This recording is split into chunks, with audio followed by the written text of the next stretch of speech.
আসসালামু আলাইকুম সুধীমণ্ডলী।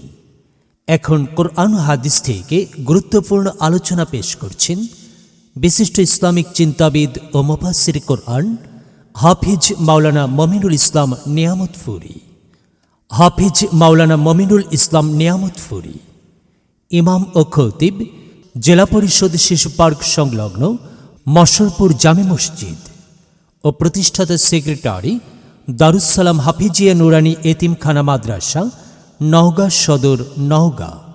যোগাযোগ করুন হুজুরের মোবাইল নাম্বার 01737 313382। জোরে লা ইলাহা জোরে লা ইলাহা জোরে লা ইলাহা জোরে লা জোরে লা ইলাহা। ঠিক আছে, থেমে যান। তাহলে বলছিলাম, এই দেশে যত দল আছে, ইসলামিক দল আছে, সকল দলকে এক হতে হবে। ইসলাম আন্দোলন যারা করে, যারা চরমনাই করবে, যারা জামাত ইসলাম করে, যারা কওমি, যারা আলিয়া, যারা তরিকতপন্থী, এক কথায় এই বাংলাদেশে যত ইসলামিক দল আছে সব দলগুলোকে একত্রিত যদি হয়ে যায় ভোটের আগে, ইনশাআল্লাহ ইসলামের জয় হবে। কথা বলেন ঠিক কিনা? কথা বলেন ঠিক কিনা? এই জন্য আমরা পিয়ার চাই, সকল দল এক হতে চাই। যদি পিয়ার আমাদেরকে না দেওয়া হয় তাহলে আমাদের একটা হুঙ্কার থাকবে, ভোট কেন্দ্রে বাক্স থাকবে একটাই। জামাত ইসলামের যে বাক্স, চরমনায়ের সেই বাক্স, খেলাফত মজলিসের একই বাক্স, তরিকতপন্থীদের একই ভোটের বাক্স থাকবে। স্টিল আমরা একই বাক্স মারবো। কথা বলেন ঠিক কিনা? কথা বলেন ঠিক কিনা? হবে হবে ইসলামের জয়, হবে হবে ইসলামের জয়, হবে হবে ইসলামের জয়, হবে হবে মুসলমানের জয়, হবে হবে কোরআনের জয়, হবে হবে টুপিওয়ালাদের জয়। যেমন ভাবে জয় যুক্ত হয়েছিলেন আফগানের মুজাহিদিরা, তেমন ভাবে আমরা বাংলাদেশের মুসলমানেরা যদি হয়ে যায় সব ইসলামিক দল। কথা বলেন ঠিক কিনা? বিসমিল্লাহির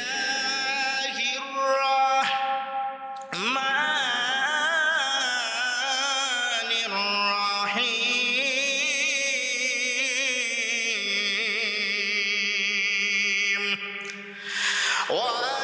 وأقيموا الصلاة وآتوا الزكاة واركعوا مع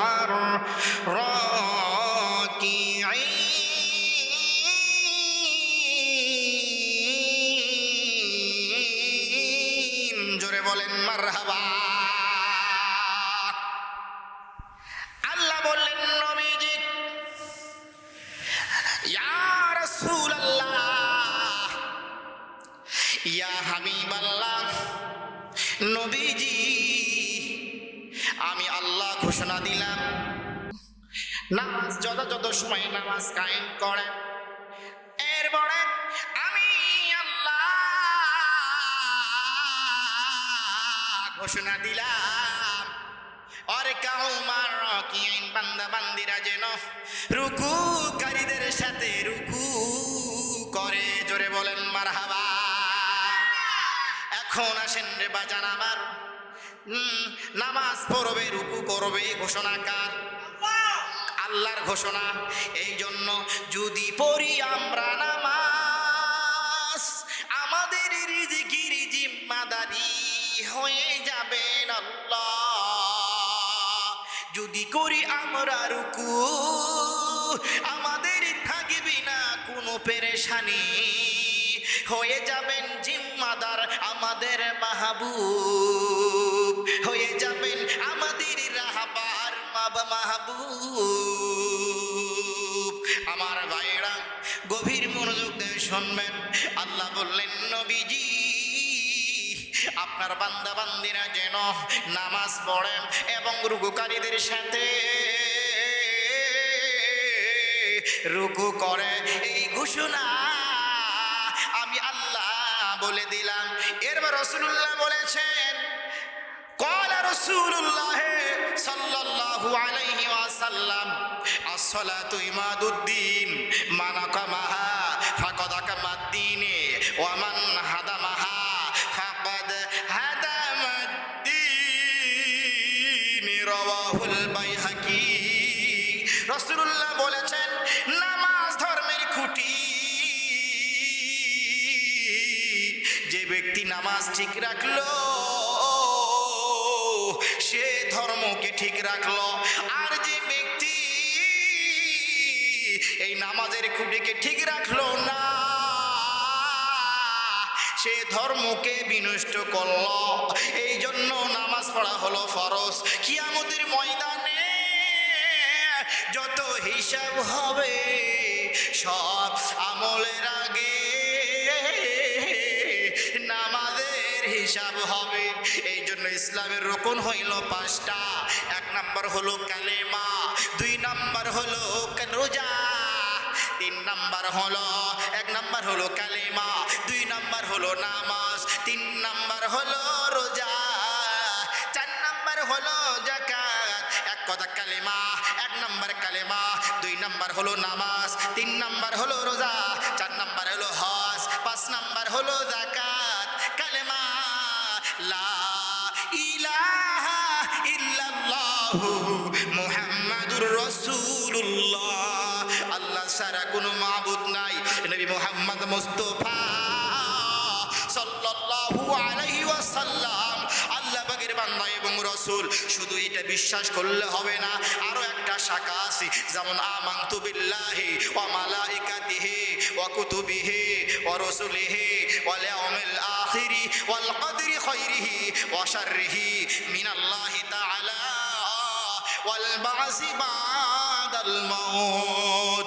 আমানতু বিল্লাহ, ঈমান আনিলাম আল্লাহর উপর, ওয়া মালাইকা, ঈমান আনিলাম ফেরেশতাদের উপর, ওয়া কুতুবিহি, ঈমান আনিলাম কোরআনের উপর, জাবুরের উপর, ঈমান আনিলাম তাওরাতের উপর, ঈমান আনিলাম 105 খানা কিতাবের উপর, ওয়া মালাইকাতি ওয়া কুতুবিহি ওয়া রাসূলিহি, ঈমান আনিলাম নবী মুহাম্মাদের উপর, ঈমান আনিলাম ঈসা নবীর উপর, ঈমান আনিলাম ইসমাঈল নবীর উপর, ঈমান আনিলাম ইব্রাহিম নবীর উপর, ঈমান আনিলাম দাউদ নবীর উপর, ঈমান আনিলাম সুলাইমান নবীর উপর, ঈমান আনিলাম মুসা নবীর উপর।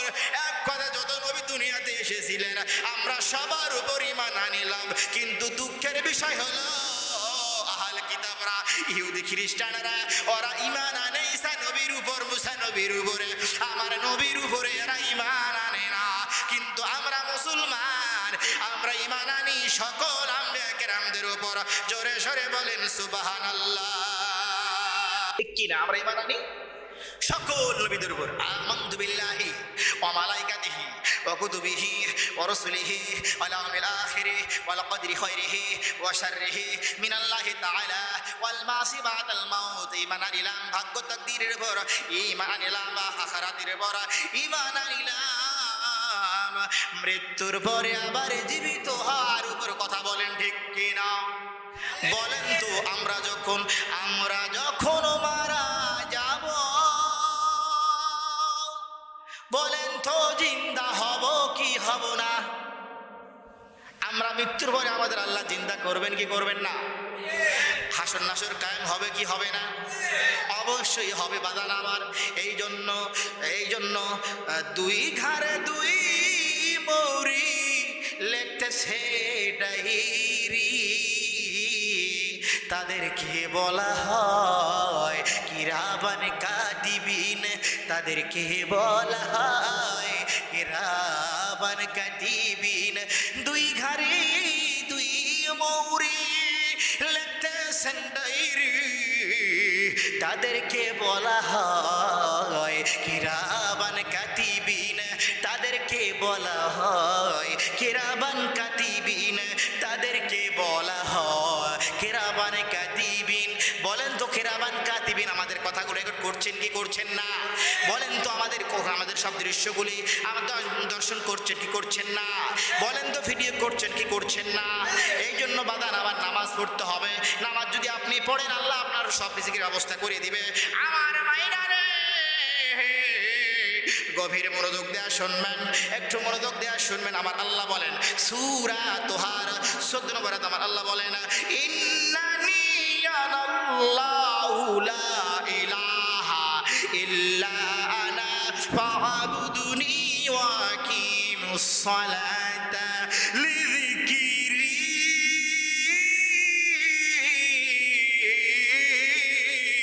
জোরে বলেন মারহাবা। আল্লাহ বলেন নবী গো, আমি আল্লাহ ছাড়া আর কোনো ইলাহা নাই।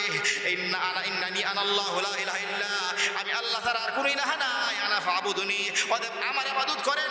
ওয়া আকিমুস সালাতা লিযিকরি, সময় মতো নামাজ পড়েন এবং আমার জিকির আজগার করেন। ঘোষণাকার বলেন দোকার ঘোষণা, আমার আল্লাহ ঘোষণা। এরপর আল্লাহ বলেন আল্লাযী, আমি তো তাফসীর করতেছি, বিরক্ত হচ্ছেন নাকি? আমি আজেবাজে বক্তাদের মতো এই কিসসা কাহিনী আজেবাজে কথা বলার অভ্যাস রাখি না। চেষ্টা করি কোরআন হাদিস থেকে কথা বলার জন্য, এতে আমাকে দাওয়াত আসুক না আসে না আসুক নাকি। হ্যাঁ, আল্লাহ বলেন আল্লাযীনা ইউমিনুনা বিল গায়বি ওয়া ইউকিমুনাস সালাত।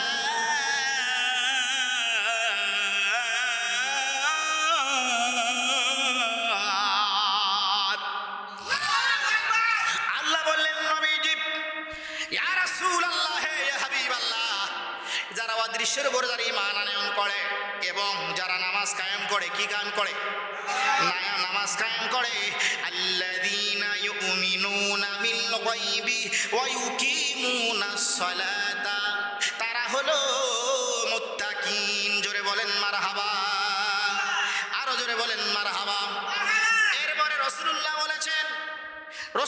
বলেছেন সহিহ হাদিস, আউয়ালু মা ইউহাসাবু বিহিল আবদু ইয়াউমাল কিয়ামাতি মিন আমালিহি সালাওয়াতুহু ফাইন সালুহাত ফাকাদ আফলাহা ওয়া আনজাহা ওয়া ইন ফাসাদাত খাবা ওয়া খাসিরা।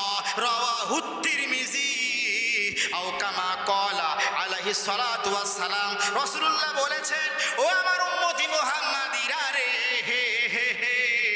কিয়ামতের দিন সর্বপ্রথম নামাজের হিসাব নেওয়া হবে। যদি সেদিন নামাজের হিসাব যদি সাকসেসফুল হয়ে যায় তাহলে তোমরা কামিয়াব এবং সফলতা অর্জন করতে পারবে। আর যদি নামাজের হিসাব যদি গড়মিল হয়ে যায় তাহলে তোমাদের কামিয়াব সাকসেসফুল কখনো হবে না, সব বৃথা যাবে। জোরে বলেন নাউযুবিল্লাহ। আমার নামাজ আল্লাহর হুকুম, যত আমল আল্লাহ জিবরাইলের মাধ্যমে নবীর উপরে যত আমল এসেছেন সব আমল জিবরাইলের মাধ্যমে আল্লাহ নবীকে দান করেছেন। কিন্তু নামাজ, এই নামাজের আমল, নামাজের ইবাদত আল্লাহ জিবরাইলের মাধ্যমে দেন নাই, সরাসরি আল্লাহ আরশে আজিমে আমার নবীকে দান করেছেন। জোরে বলেন মারহাবা।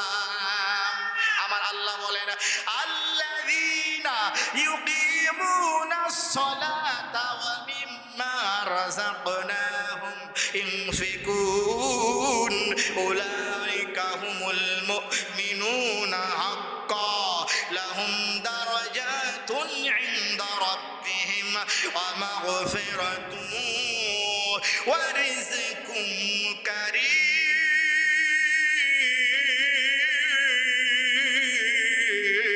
জোরে বলেন মারহাবা।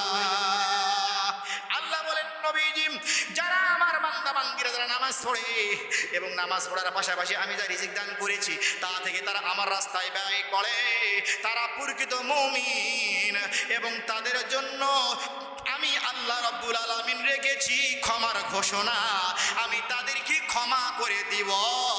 জোরে বলেন মারহাবা। তাহলে কি করতে হবে ভাইজান আমার?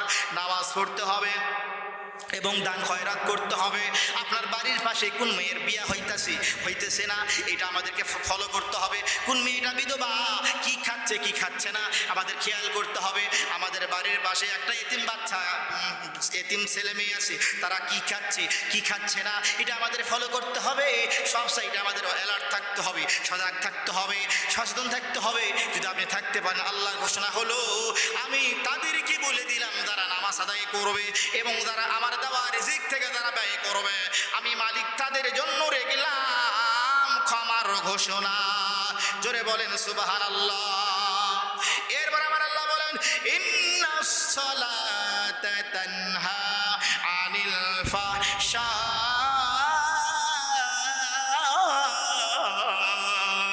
ওয়াল মুনকার। জোরে বলেন মারহাবা। আল্লাহ বলেন নবী যারা নামাজ পড়েন অবশ্যই নামাজ সুদ থেকে বিরত রাখে, এই নামাজ ঘুষ থেকে বিরত রাখে, এই নামাজ চুরি থেকে বিরত রাখে, এই নামাজ জানা থেকে বিরত রাখে, এই নামাজ অন্যায় থেকে বিরত রাখে, এই নামাজ অশ্লীল বেহাপনা থেকে বিরত রাখে। আমার বক্তব্য হলো যদি আপনি আমরা নামাজ পড়তে না পারি, বলেন তো আমরা কি ভালো পথে থাকতে পারবো না অমঙ্গল পথে যাব? ঠিক কি না? এই জন্য নামাজ পড়তে হবে। অনেকেই বলে কি যে আগে ইমান ঠিক হোক রে তারপরে নামাজ ধরবো, এদের এই কথা হলো ভুল। ইমান আনার আগে, ইমান ঠিক হওয়ার আগেই যদি আজরাইল চলে আসে, ঠিক কিনা? আছে নুমাদামি গাছ, তার পাতায় পাতায় লেখায় আছে মানুষের হায়াত, পাতা যেদিন ঝরে যাবে, ঠিক কিনা? পাতা যেদিন ঝরে যাবে রেহাই দিবে না, আজরাইল আসলে পরে ইমান ঠিক হওয়ার সুযোগ দিবে না। নয়ন ভাই কথা বলে ঠিক কিনা? আজরাইল আসলে পরে তোমার ইমান ঠিক হওয়ার সুযোগ দিবে না। সে তো নামে আজরাইল, হুকুম পাইলে 1 সেকেন্ডে সামনে হয় হাজির, তোমার জান সে কবজ করবে, রেহাই দিবে না। আজরাইল আসলে পরে কই বলো শুনবে না। কথা বলেন ঠিক কিনা? আমার ভাইয়েরা দেখেন, মনোযোগ দিয়ে শুনবেন। রাসূল একজন সাহাবী, নাম হলো আবু যার গিফারী রাদিয়াল্লাহু আনহু। উনি বর্ণনা করেন রাসূলুল্লাহ সাল্লাল্লাহু আলাইহি ওয়াসাল্লাম রাস্তা দিয়ে যাচ্ছেন, একটা গাছ পাইলেন, ওই গাছ থেকে পাতা ঝরছিল। হযরত আবু যার গিফারী সেখানে দাঁড়িয়েছিলেন। রাসূলুল্লাহ বললেন, আবু যার দেখো দেখো দেখো পাতা কি অল্প না বেশি ঝরে? বলে বেশি ঝরে ইয়া রাসূলুল্লাহ। তখন রাসূলুল্লাহ জুড়ে একটা ডাল ঝাঁকি মারলেন, মারার সাথে সাথে আরো পাতা বেশি জোরে ঝরতে শুরু করে দিলেন। সুবহানাল্লাহ। আবু যার গিফারী বললেন, ইয়া রাসূলুল্লাহ এখন কি হলো? রাসূলুল্লাহ বললেন, এই বৃক্ষ হতে পাতা যেভাবে জোরে জোরে ঝরছে, মনে রেখো যদি কোনো নামাজি নামাজ আদায় করে তার পাপ থেকে পাপগুলি এক পাতার সে জোরে ঝরা শুরু করে। জোরে বলেন সুবহানাল্লাহ। না নামাজ পড়বেন তো? এখন প্রশ্ন করতে পারেন, হুজুর আমি তো ব্যবসা করি, নামাজ পড়লে ব্যবসায় ক্ষতি হবে। ওটাকে প্রশ্ন করতে পারেন, হুজুর আমি তো গাড়ি চালাই, কিন্তু নামাজকে আপনি পড়ি। আপনি মাথায় রাখবেন, আপনি ব্যবসা করেন, ব্যবসার ফাঁকে যদি নামাজ পড়তে পারেন, বিশ্বাস করেন আপনার কাস্টমার এনে দেওয়ার দায়িত্ব কার? আপনি গাড়ি চালাবেন, অসুবিধা নাই। যদি আপনি গাড়ি চালান, বলেন তো অ্যাক্সিডেন্ট থেকে আপনাকে হেফাজত করবে কে? যে যে কর্ম করুক না কেন, অফিসের কাজ করেন না কেন, ফাঁকা ফাঁকা নামাজ আদায় করবেন।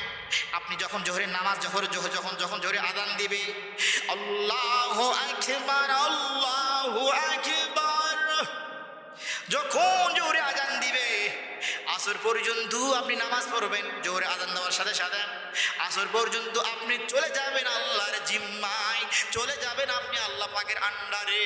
এরপরে যখন আসর আযান দিবে, আল্লাহু আকবার আল্লাহু আকবার, দেখবেন নামাজ পড়বেন, আসর থেকে মাগরিব পর্যন্ত আপনার জিম্মাদার হয়ে যাবেন আল্লাহ। আসমানি বালা, জমিনি বালা, মানুষ শয়তান, জিন শয়তান থেকে ইবাদত করবে আমার আল্লাহ। আল্লাহ বলবে, বান্দারে তুমি মাগরিবের নামাজ পড়ছো, এসা পর্যন্ত তুমি আমার দায়িত্ব থাকবা, এসার নামাজ পড়বা, ওযু করবা, ফজর পর্যন্ত আমার জিম্মায় থাকবা।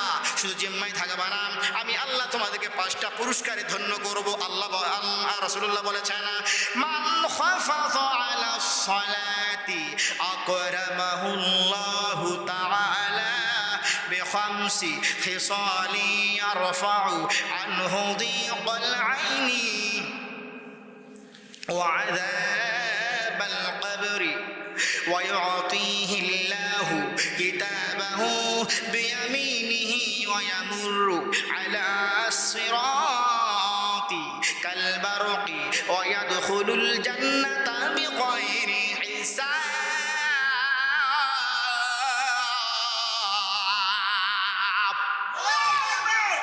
যারা নামাজ পড়বে এদেরকে 5টা পুরস্কার দ্বারা ধন্য করা হবে। 1 নাম্বার, রুজি রোজগারে বরকত দিবেন কে? আরে জোরে বলেন কে? কে বরকত দিবেন? যারা নামাজ পড়বে এদের কোনো অভাব থাকবে না, বরকত দিবে আল্লাহ। 2 নাম্বার পুরস্কার হলো, নামাজীদের পুরস্কার হলো তার উপর থেকে কবরের আযাব উঠিয়ে নেওয়া হবে।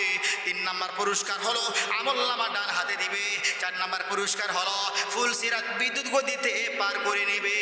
কিসে বরাবর সাকু আল্লাহ হীরার চেয়ে উধার, আমি বান্দা ভীষণ পাপী কেমন হব পাবার, আমি বান্দা ভীষণ পাপী কেমনে হব পার। তাহলে যারা নামাজি 4 নাম্বার পুরস্কার হলো ফুলসিরাত বিদ্যুৎ আকারে পার করে দিবেন। 5 নাম্বার হলো বিনা হিসাবে আল্লাহ তাদেরকে জান্নাত দিবেন। জোরে বলেন সুবহানাল্লাহ। আর যারা নামাজ পড়বে না এদের শাস্তি হলো 5টা। 1 নাম্বার, বরকত কেড়ে নিবে।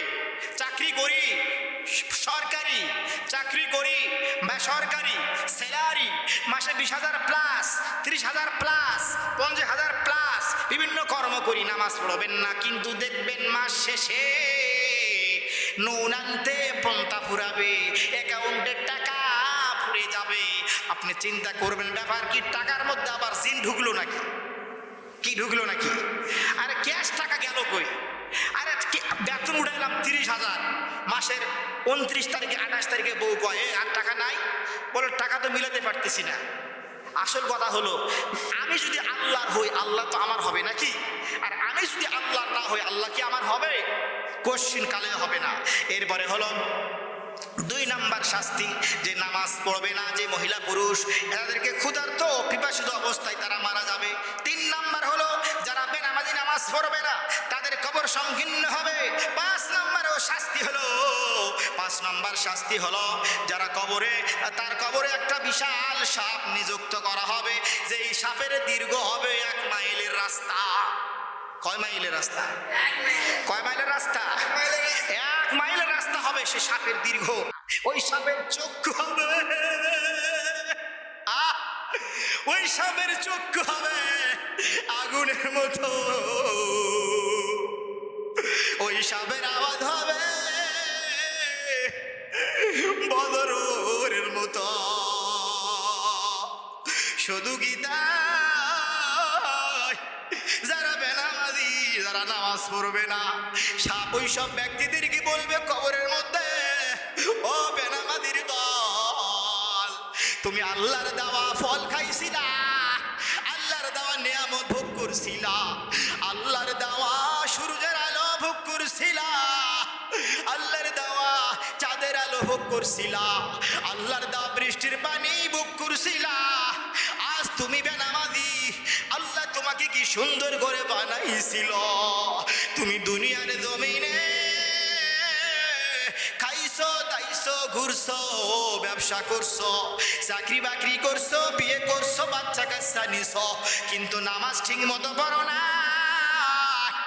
আজকে আল্লাহ আমাকে অর্ডার করেছে কিয়ামত পর্যন্ত আমি তোমাকে দংশন করব। শুধু দংশনই করব না, একবার দংশন করবো, আর একবার দংশনের আঘাতে তুমি 70 হাত মাটির নিচে ঢুকে পড়বা। ও আমার মা বোনেরা রে, ও আমার যুবক ভাইরা, আমার বাপ বয়সী বয়সী বাবারা নামাজ কাজা করিয়েন না রে বাবা, নামাজ কাজা করিয়েন না। নামাজ যদি আপনি পড়েন তাহলে আপনার জিম্মাদার আল্লাহ হয়ে যাবে। ওই জাহান্নামের সাপ কবরে যখন একবার সবল দিবে, আপনি 70 হাত মাটির নিচে ঢুকে যাবেন, আবার সে দাঁত দিয়ে আপনাকে উঠাইবে, আবার দংশন করবে। আরে কবরে মুর্দার বলবে, সাপ তুমি কি আমাকে দংশন করতেই থাকবা? তখন সাপ বলবে, হা হা হা, তুমি নামাজ কেন কাজা করছিলা? তোমার সামনে আজান হয়েছিল, মুয়াজ্জিন সাহেবের আজান দিয়েছিল, তুমি নামাজে কেন যাও নাই? এই শাস্তি আমি কিয়ামত পর্যন্ত অব্যাহত রাখব, এই শাস্তি আমি কিয়ামত পর্যন্ত অব্যাহত রাখব। এই জন্য করে বলছিলাম, ও আমার মা বোনেরা রে, ও আমার যুবক ভাইরা, আমার বাপ বয়সী ভাইরা, দেখেন তো আল্লাহ কি সুন্দর করে আপনি চক্ষু দান করছে, আল্লাহ কান দান করছে, আল্লাহ নাক দান করছে, আল্লাহ কি সুন্দর চেহারা দান করছে। আল্লাহ এই যে আমার একটা হাবের সামনে বসে আছে, কি নাম আপনার? সাদ ইবনে আবি আক্কাস। বলো তো তুমি চোখে দেখো না? দেখো না, সে চোখে দেখে না, অন্ধ মানুষ। আল্লাহ যদি আমাদেরকে ওই হাবেশা সাদের মতো যদি আমাদেরকে বানাইতো, আমরা এত সুন্দর পৃথিবী দেখতে পারতাম না রে ভাই, এত সুন্দর আকাশ দেখতে পারতাম না, পাহাড় দেখতে পারতাম না, এত সুন্দর পৃথিবীর আরামায়েশ আমরা ভোগ করতে পারতাম না। এই জন্য করে বলি ভাই রে, ও আমার যুবক ভাইরা, নামাজ পড়ো, নামাজ কিয়ামতের ময়দানে সর্বপ্রথম নামাজের হিসাব হবে।